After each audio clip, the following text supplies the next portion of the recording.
नमस्कार दोस्तों, मैं हूँ गोविंद और आप सुन रहे हैं हॉरर कहानी, वो भी मेरी ज़ुबानी। दोस्तों, आज फिर से एक नई कहानी आपके सामने हाजिर है। वैसे तो आपने बहुत सी हॉरर कहानियाँ सुनी होगी, लेकिन मुझे पूरी उम्मीद है कि आज की यह हमारी कहानी सुनकर आपको सच में डर का एहसास होने वाला है।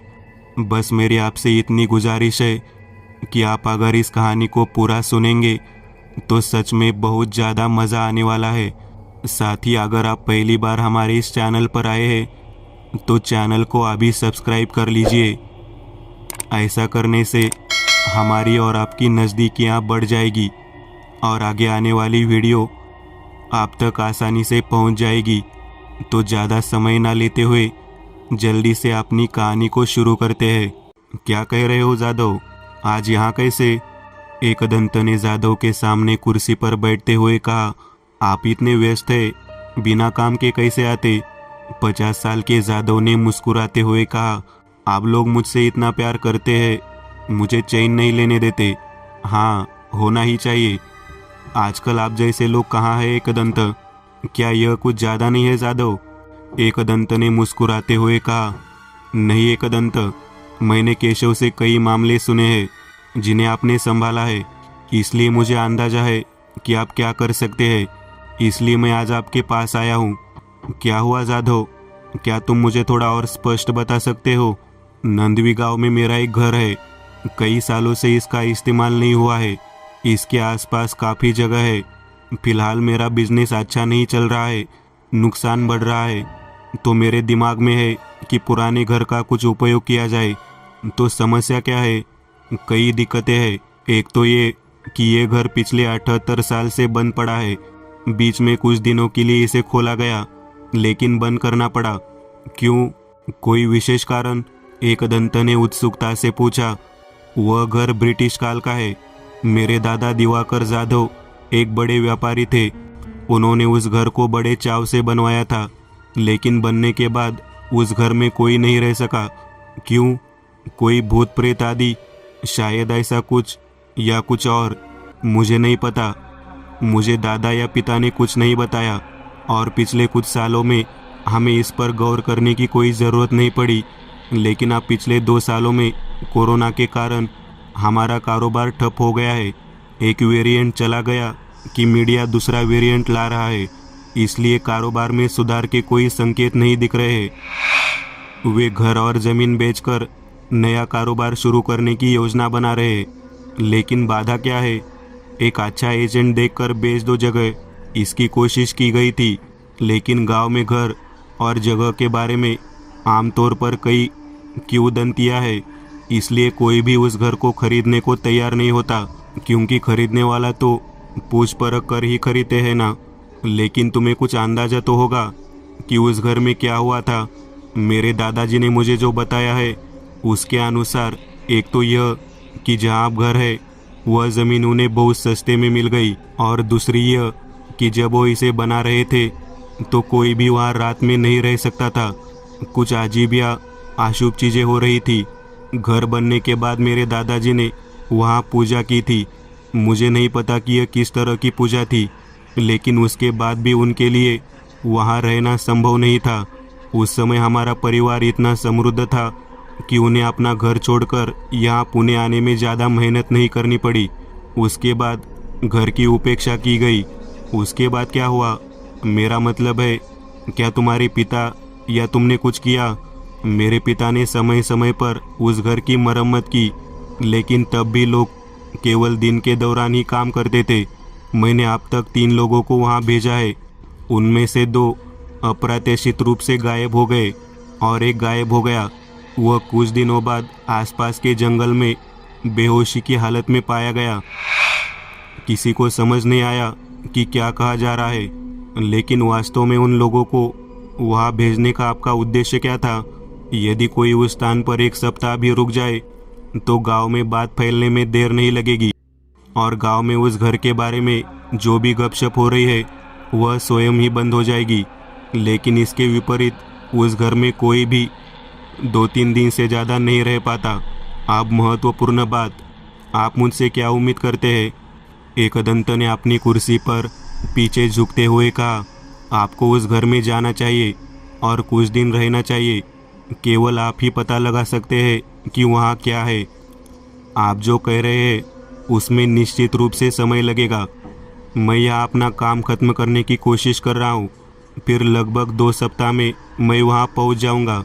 बेशक आप जब चाहे जा सकते हैं, बस जाने से कुछ दिन पहले मुझे एक आइडिया दे और मैं आपके वहाँ रहने की सारी व्यवस्था कर दूँगा। जाधव के जाने के बाद एकदंत उठकर अंदर गए। पिशाच वेद के कुछ पन्ने घिसकर मूल पुस्तक से अलग हो गए थे। उन पत्तों को दोबारा रोपना और वेदों को उनके मूल स्वरूप में वापस लाना एक बहुत बड़ा काम था। चूंकि वह वेद बहुत प्राचीन था, इसलिए महादेव उस वेद को लेने जा रहे थे। कुछ विशेष प्रक्रिया करके उस वेद को उसके मूल स्वरूप में लाने में उन्हें कुछ समय लगेगा। लगभग 1 सप्ताह बाद एकदंत ने केशव को फ़ोन किया। उन्होंने उन्हें बताया कि उन्होंने जाधव से क्या चर्चा की थी। तो फिर कब जाना है एकदंत? बोलने के बाद केशव ने पूछा। हाँ केशव, लेकिन इतना हंगामा मत करो। अगर जाधव जो कह रहा था उसमें कोई सच्चाई है तो उस जगह पर कोई बुरी ताकत होगी या गांव में कोई जानबूझकर ऐसा कर रहा होगा। हम एक बिल्कुल अनजान जगह पर जा रहे हैं। पिशाच वेद अभी तक बना नहीं है, इसलिए उसे अपने साथ ले जाना संभव नहीं है। तो फिर पिशाच वेद के आने तक इंतज़ार करें क्या? हम इतना समय नहीं बिता सकते। चलो चले और देखें कि वहाँ क्या है। और हर समय पिशाच वेद पर निर्भर रहना हमारे लिए अच्छा नहीं है। आप सही कह रहे हैं एकदंत, हमें तब पूरी तैयारी के साथ जाना होगा। हाँ, तुम रिवॉल्वर निकाल कर कोठरी में रख दो। इसके अलावा लंबी रस्सी, बड़ी टॉर्च, कुल्हाड़ी, किले और अन्य चीज़ें अलग रख दो। हवन कुंड, समिधा आदि को अपने सामान्य सामान से अलग रख। चलो 2 दिन बाद चलते हैं, मैं जाधव से कहता हूँ। एकदंत ने जाधव को बुलाया और जो योजना बनाई थी उसे पूरा बता दिया। इसके मुताबिक जाधव वहाँ तैयारी करने वाले थे। एकदंत ने अपने बैग में कुछ ज़रूरी चीज़ें रखी और ठीक 2 दिन बाद सुबह अपनी कार लेकर पुणे से नंदवी के लिए निकल पड़े। सफ़र करीब 6 घंटे का था। घाट माता को पार करते हुए कार वहाँ से जंगल का रास्ता पकड़कर उस गांव तक पहुँची। गूगल मैप्स ने तब तक उनका साथ दिया, लेकिन आगे उन्हें किसी से पूछना पड़ा। गांव के पास एकदंत ने कार रोकी। एक बैलगाड़ी उधर से गुजर रही थी। केशव ने उसे आवाज़ दी, इसलिए उसने धीरे से बैलगाड़ी रोकी। दादाजी, वे नींबू बाज़ार में कैसे जाना है? यहाँ से यही बाई और मुड़ते ही सीधी सड़क वहाँ जाती है। आप कहाँ से हैं और आपका वहाँ क्या काम है? उस आदमी ने पहले केशव की ओर और फिर एकदंत की ओर देखते हुए संदेह से पूछा। वहाँ पर वो बंगला तो नहीं? हम वहाँ रहने आए हैं। मेरा मतलब है कि साहब का बंगला। अरे तुम वहाँ क्यों जा रहे हो? वह जगह बहुत भयानक है। वह किसी को वहाँ रहने नहीं देगी। एकदंत ने एक तरफ से कार का दरवाज़ा खोला और बाहर निकले। कैसी परेशानी? कौन है वहाँ? मुझे नहीं पता। वहाँ कोई नहीं जाता। अगर जाता है तो वो वहाँ दिख जाती है। गांव में और कौन है जो उसके बारे में कुछ जानता है? देखो, ऐसा कोई नहीं है। कई सालों से गांव का कोई व्यक्ति वहाँ नहीं आता। अच्छा, आपका नाम क्या है? आप कहाँ रहते हैं? मैं शंकर हूँ। यही बाई और मेरा खेत है, वही घर है। ठीक है शंकर, अगर हमें किसी भी मदद की ज़रूरत होगी तो हम आपके पास आएंगे। अरे कभी भी, लेकिन सावधान रहना, उस जगह ने लोगों को निगल लिया है। शंकर को अलविदा कहकर एकदंत और केशव उस घर की ओर चले गए। वहाँ तक जाने वाली सड़क पथरीली और गंदगी से भरी थी। उस सड़क पर कोई भी गाड़ी आसानी से गुजर सकती थी। दोनों तरफ सागौन के पेड़ थे, इसलिए उनकी लाल और पीली बड़ी बड़ी पत्तियाँ सड़क पर फैली हुई थी। लाल मिट्टी पर टायरों के निशान साफ नजर आ रहे थे।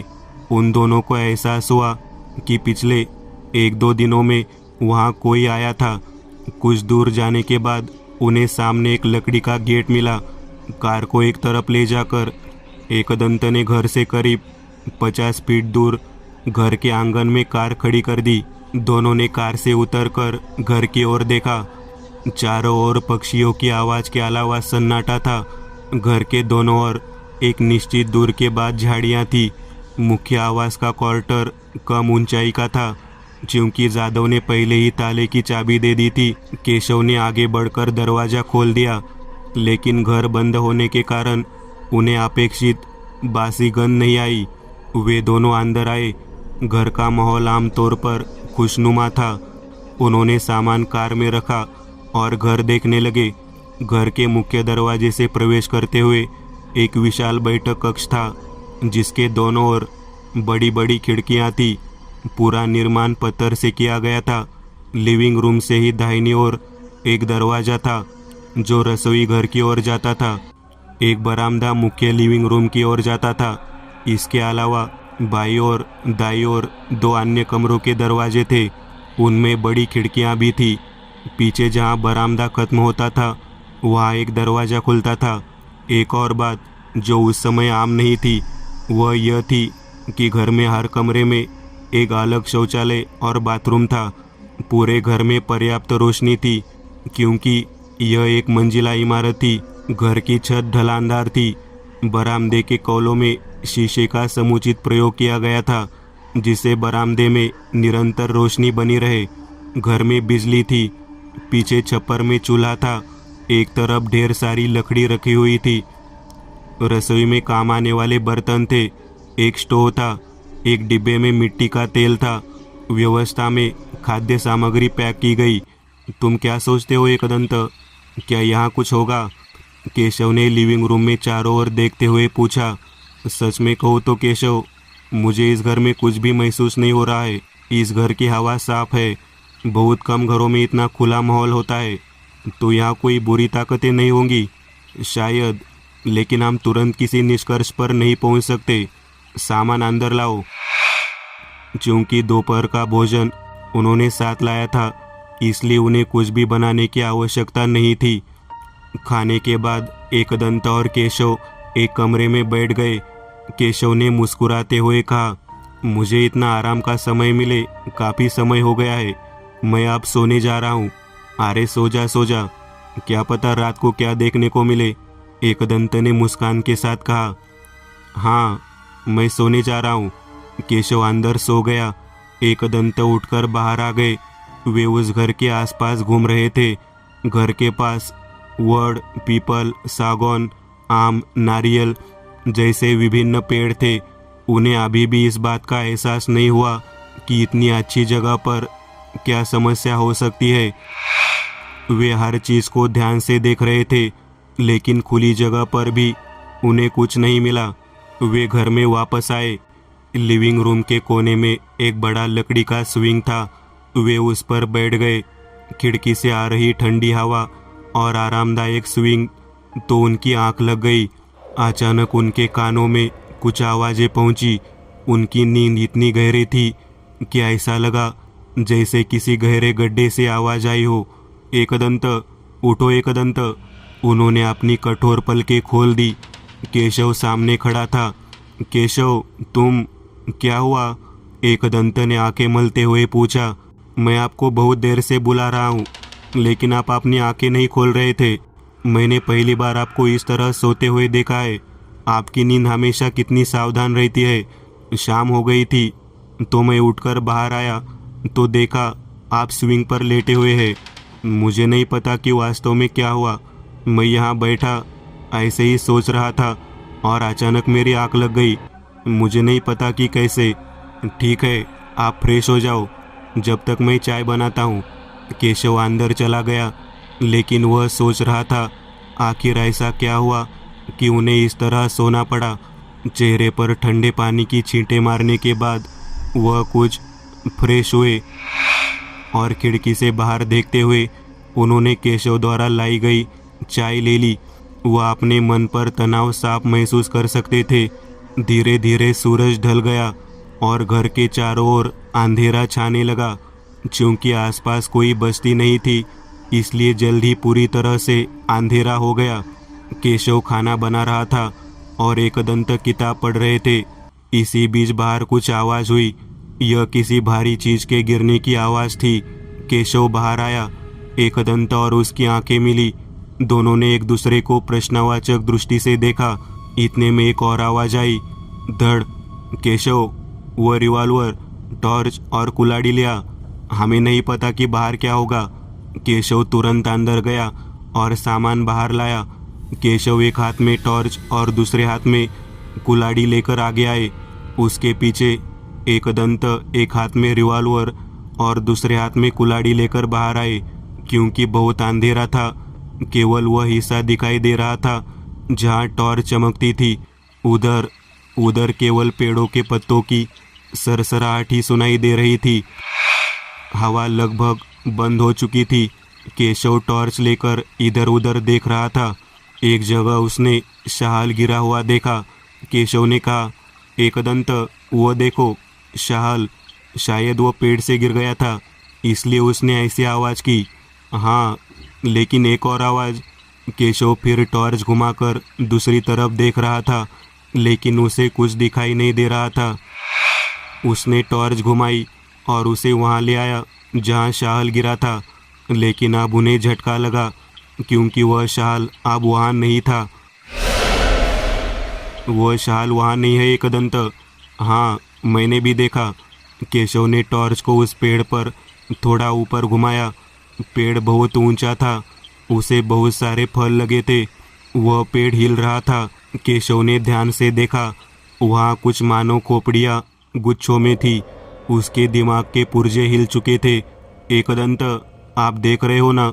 हाँ हाँ केशव, मैंने वो खोपड़ियाँ देखी। अचानक कुछ गठरियाँ अलग हो गई और उसमें से एक चेहरा उभर आया, एक महिला का भयानक चेहरा। वह चेहरा पूरी तरह से काला था। आंखें, माथा खून से सना हुआ था। धीरे धीरे वह स्त्री बाहर आ गई। उसकी लाल रंग की साड़ी उसके पूरे शरीर पर लिपटी हुई थी। उसके सिर पर भी वही साड़ी थी।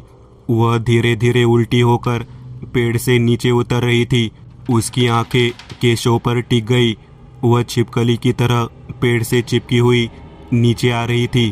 केशव उसकी ओर देख रहा था। केशव, यहाँ से चलो, एकदंत ने कहा, लेकिन केशव जगह से हिल नहीं रहा था। एकदंत ने केशव का हाथ पकड़ लिया और जोर से चिल्लाए, चलो केशव। अचानक केशव को होश आया। एकदंत उसे घर की ओर खींच रहे थे। यह उनके लिए अगला झटका था। उनके पीछे घर का दरवाजा होना चाहिए था, लेकिन जैसे ही वे वापस जाने के लिए मुड़े, उनके पीछे घर का पिछवाड़ा था।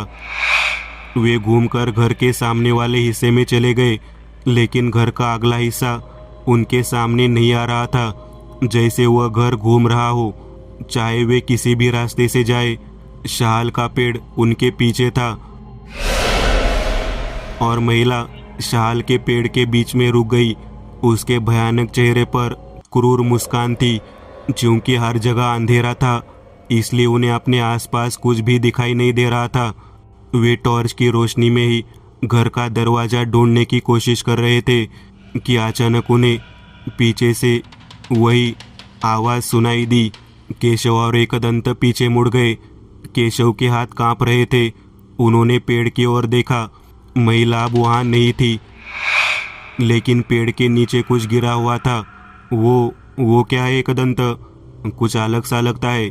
जब वे दोनों उसकी ओर कुछ कदम बढ़े तो वे फिर रुक गए। यह एक शाल था। शाल जगह पर हिल रहा था। अचानक वह रेंगता हुआ एकदंत के पैरों के पास आ गया। एकदंत लड़खड़ाते हुए पीछे हट गए, क्योंकि रेंगते वक्त वो शाल एक महिला का सिर बन गया था। महिला की आंखें बंद थी, लेकिन होठों पर मुस्कान थी। केवल टॉर्च की रोशनी में तो वो और भी भयानक लग रहा था।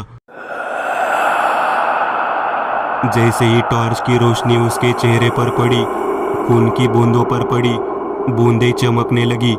यहाँ कुछ भयानक हो रहा है केशव, हमें घर के अंदर जाना होगा, एकदंत ने कहा। लेकिन यहाँ से तो दरवाज़ा भी दिखाई नहीं दे रहा एकदंत। जब वे यह कह रहे थे तो गिरी हुई स्त्री की आंखें खुल गई और अचानक उसके बाल लंबे हो गए। उसके बाल केशव के पैर में उलझ गए। झटके से केशव नीचे गिर गया और वह फिर से शाल के पेड़ की ओर चलने लगी। यह सब ऐसे पल में हुआ कि किसी को समझ नहीं आ रहा था कि क्या किया जाए। उसी समय एक दंत ने तत्परता दिखाई। वह दौड़े और हाथ में कुल्हाड़ी लेकर महिला के सिर के बाल काट दिए। इस प्रकार केशव मुक्त हो गया। वह सिर पेड़ के पास कहीं गायब हो गया। उन्होंने केशव का हाथ पकड़कर उठाया। इसी बीच उस शाल के पेड़ से कई तरफ से बाल नीचे आ गिरे। केशव के हाथ में टॉर्च थी। उसने टॉर्च को पेड़ की ओर घुमाया तो देखकर दोनों चौंक गए। पेड़ के तने पर महिलाओं के सिर एक निश्चित दूरी पर निकले हुए थे, लेकिन सभी का चेहरा एक ही था, एक ही महिला का। अचानक बाल जमीन पर गिरकर दोनों तरफ से आगे की ओर आने लगे। एक दंत ने अपनी जेब से एक सफ़ेद पाउडर निकाला और उसे हाथ में पकड़कर सामने शाल के पेड़ पर उड़ा दिया। लेकिन आश्चर्य की बात यह थी कि वह पाउडर हवा में ही तैरता रहा और अगले ही पल वह उड़ राख हो गई। एक दंत को इसका एहसास हुआ और उन्होंने तुरंत अपनी जेब में हाथ डाला और दूसरी थैली निकाली। उसमें एक प्रकार का पीला उपटन था। उन्होंने इसे अपने हाथ में लिया, एक पल के लिए अपनी आंखें बंद कर ली और इसे सभी दिशाओं में उड़ा दिया। अचानक घर के सामने की तस्वीर बदल गई। यह घर का पिछला हिस्सा नहीं बल्कि दाहिनी ओर था। वे मुख्य दरवाजे की ओर भागे। उन्हें दरवाज़ा दिखा, अंदर गए और दरवाज़ा बंद कर दिया। उनके पीछे दरवाजे पर जोरदार धमाका हुआ और कुछ चीखें उनके कानों में पड़ी। अंदर जाकर दोनों ने पानी पिया और कुछ देर सोफे पर चुपचाप बैठे रहे। कुछ समय बीतने पर उनकी हृदय गति धीमी हो गई, पसीना आना बंद हो गया। एक दंत ने अपने चेहरे पर ठंडे पानी के छींटे मारे। अपना चेहरा पोंछते हुए उन्होंने केशव से कहा, देख केशव, ये उतना आसान नहीं है जितना दिखता है। अब हमारे ऊपर कितना बड़ा हमला हुआ है, यह भी अप्रत्याशित है। हाँ वही तो, बाहर वास्तव में क्या हो रहा था मुझे अभी भी समझ नहीं आ रहा है। मेरा मतलब है कि महिला ठीक है, लेकिन हमें घर में प्रवेश करने के लिए दरवाज़ा क्यों नहीं मिला? यह एक तरह का भ्रम था, एक चाल की तरह, लेकिन यह कोई चाल नहीं थी। यह हमें इस घर में घुसने से रोकने के लिए किया गया था। लेकिन किस लिए? शायद अगर हम इस घर में आएंगे तो सुरक्षित रहेंगे, इसलिए। क्या तुम्हें एहसास है कि जो कुछ भी बाहर है वह इस घर में नहीं आ सकता? हाँ एक दंत, अब जब तुमने यह कहा तो मुझे इसका एहसास हुआ। अब जब हम इतने समय से घर में हैं तो हमें कोई परेशानी नहीं हुई, लेकिन हम पक्के तौर पर नहीं कह सकते। हमें सावधान रहना होगा। तुम मेरा बैग ले आओ अंदर वाले कमरे से। केशव अंदर गया। एक दंत खिड़की के पास आए। खिड़की खुली थी। सामने वही शाल का पेड़ था। उन्होंने खिड़की बंद कर दी। तभी वह अचानक पीछे हट गए। एक महिला खिड़की के बाहर खड़ी थी। उसके चेहरे पर कई घाव थे और उसकी गर्दन में एक बड़ी कील ठोक दी गई थी। उसकी नज़रें एक दंत पर टिकी थी। जैसे एक दंत कुछ कहने ही वाले थे, वह हवा में ऊपर ऊपर चली गई। तभी केशव बैग लेकर आ गया। यहाँ कुछ भयानक घटित हो रहा है केशव। मुझे फिर एक महिला दिखाई दे रही है। आप क्या करें एक दंत? मुझे यकीन है कि हम इस घर में सुरक्षित है। इसका मकसद हमें घर में प्रवेश करने से रोकना था। सोच कि हम यहाँ हैं और हमने इतना कष्ट सहा है। अगर वह सामान्य व्यक्ति है तो इसे घर में जाने का रास्ता नहीं मिल पाएगा, और फिर बाहर खुले में उसके साथ क्या होगा इसकी कल्पना न करना ही बेहतर है। यह पहली बार है जब मैंने ऐसा कुछ देखा है। हमारे आने के बाद से मैंने कुछ चीज़ें देखी है। एक तो सूरज ढलते ही इस तरह की चीज़ें शुरू हो गई। इसका मतलब है कि हमें पूरे दिन कोई परेशानी नहीं होगी। और सबसे महत्वपूर्ण बात यह है कि उनकी शक्ति मेरी शक्ति से अधिक है, इसलिए मेरा ऊँट जलकर राख हो गया। लेकिन अब आगे क्या? अब हम खाएंगे और सोएंगे। कल सुबह हमें इस घर और इस जगह के बारे में ठीक से पता लगाना होगा। यहाँ नेटवर्क नहीं है। जहाँ नेटवर्क है वहाँ जाकर उस जादव को फ़ोन करना पड़ेगा। खाना खाने के बाद बिस्तर पर लेटे हुए एकदंत सोच रहे थे, भले ही वे घर में नहीं आ सकते, लेकिन उनका प्रभाव बाहर से तो घर में आ सकता है ना। यह वही प्रभाव था जिसने मुझे दोपहर में हैंगओवर दे दिया था। तभी उन्हें एक औरत की हंसी की आवाज़ सुनाई दी, जो धीरे धीरे रोने में बदल गई। वे उठकर लिविंग रूम में आए। सभी खिड़कियों के बाहर कोहरा था, बाहर से कुछ भी दिखाई नहीं दे रहा था। वे शीशे के पास पहुंचे, यह देखने के लिए कि वास्तव में यह क्या है। दो खूनी हाथ कोहरे से बाहर आए और खिड़की से टकराए, लेकिन कुछ ही क्षणों में वे खिड़की से दूर चले गए। लेकिन उनके खून जैसे लाल घाव शीशे पर उभर आए। यह इतनी जल्दी हुआ कि एकदंत भी एक पल के लिए डर गए। उन्होंने कुछ देर तक सोचा।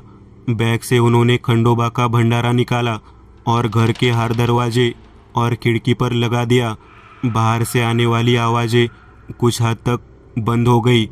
एकदंत अंदर जाकर आराम से सो गए। वे सुबह 6 बजे के बीच उठे। जब तक वे उठे, सूरज उग चुका था, केशव भी उठ चुका था। उन्होंने घर का मुख्य दरवाज़ा खोला। बाहर का माहौल खुला था। रात में जिस तरह की घटना घटी, उसका कोई संकेत नहीं मिला। सुबह केशव ने नाश्ता बनाया। उसके बाद एकदंत ने उसे कहा, देख केशव, दोपहर का खाना तैयार कर और बाहर मत जाना। मैं थोड़ी देर के लिए गांव में घूमूंगा। देखते हैं इस घर के बारे में कोई जानकारी मिलती है या नहीं। एकदंत कार लेकर वापस उसी स्थान पर आ गए जहां उनकी मुलाकात शंकर से हुई थी। उन्होंने कार को शंकर के घर की ओर चला दिया। कार पार्क करने के बाद वे फुटपाथ के रास्ते घर के पास पहुंचे। शंकर बैलों को चरा रहा था। एकदंत को आता देखकर उनके सामने आ गया। साहब, आप और यहाँ? उसने धोती से हाथ पोंछते हुए पूछा। अरे, मैं तुमसे कुछ जानना चाहता था। क्या जानकारी? उस नींबू के पेड़ पर बने घर के बारे में। मेरा मतलब है, वह घर किसने बनाया आदि। मैं इस घर के बारे में ज़्यादा नहीं जानता, लेकिन गांव के बूढ़े लोगों को कुछ ना कुछ ज़रूर पता होगा। तो फिर ये बूढ़े लोग कहाँ मिलेंगे? गांव के चौराहे पर और कहाँ? इस उम्र में उन्हें क्या करना है? शंकर ने मुस्कुराते हुए कहा, चलो मुझे दिखाओ कहाँ है। दोनों गांव में चौराहे के पास आ गए। वहाँ 3 बूढ़े आदमी बैठे थे। शंकर और एकदंत उनके पास गए। क्या बात है शंकर, ये कौन है? एक बूढ़े आदमी ने पूछताछ करते हुए पहले ही पूछ लिया। ये शहर से आए मेहमान है। ये नींबू के पार पर आए हैं। उसकी माँ का नींबू के पार पर? आप पागल वागल तो नहीं हो? बूढ़ा एकदंत की ओर देखकर कर्कश स्वर में बोला। यही तो मैं जानना चाहता हूँ। एकदंत ने कहा, यह एक भूतिया पहाड़ है। इसके बारे में जानने का क्या मतलब है? आप बताओ तो सही, आप वास्तव में क्या जानते हैं?